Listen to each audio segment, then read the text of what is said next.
C'est encore plus dur lorsqu'on vient d'Afrique francophone, lorsqu'on vit en Afrique. Parce que déjà, être devant la caméra comme ça, c'est une prise de risque. Parce que nous avons grandi ici avec une phrase qui dit « Fais tes choses en cachette, les gens vont te bloquer ». C'est pour ça qu'ici, la plupart, nos frères nous soutiennent uniquement lorsque vous avez déjà réussi.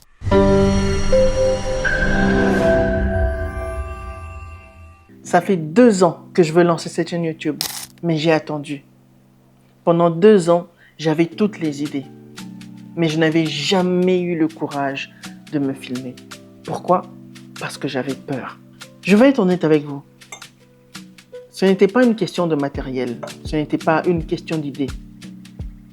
C'était juste la peur. La peur du jugement. Et si les gens se moquent de moi? Le syndrome de l'imposteur. Qui suis-je pour donner des conseils alors que moi-même je suis un humain? Le perfectionnisme. Je voulais que ma première vidéo soit tellement parfaite, mais elle n'est jamais sortie.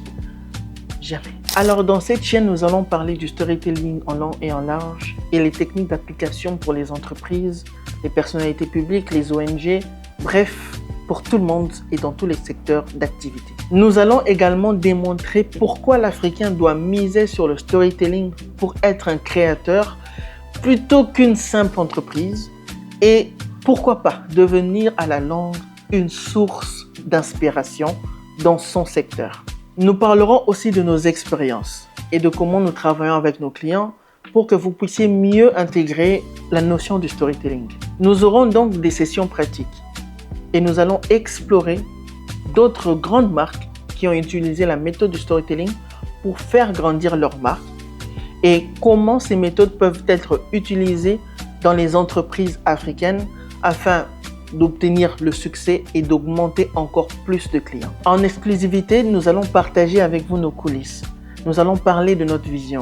Nous allons parler ouvertement, à cœur ouvert de nos défis, de nos succès, de nos échecs pour une meilleure intégration. Pour revenir à ce que j'ai dit au début, peut-être que vous aussi vous êtes dans cette situation.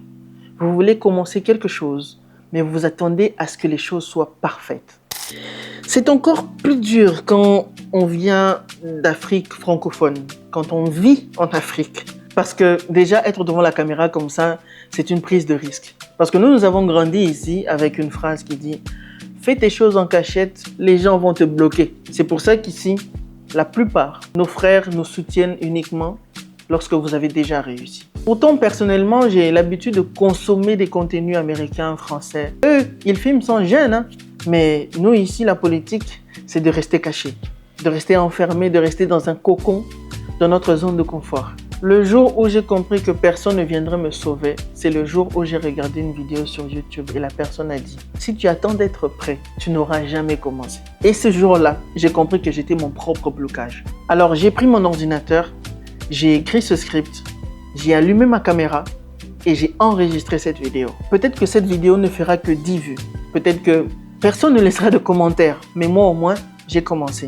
Je préfère encore 10 vues que 2 ans de plus de regrets. Si vous regardez cette vidéo, c'est peut-être un signe que vous voulez commencer quelque chose, quelque part. Et si vous attendez que ce soit parfait, alors vous n'aurez jamais commencé. La peur ne disparaît jamais, mais vous apprenez à avancer avec. Et si j'ai commencé cette vidéo, ce n'est pas parce que je suis prête, mais parce que j'en avais marre d'attendre. Alors si cette vidéo vous a parlé, laissez en commentaire, je me lance. On va commencer cette aventure ensemble.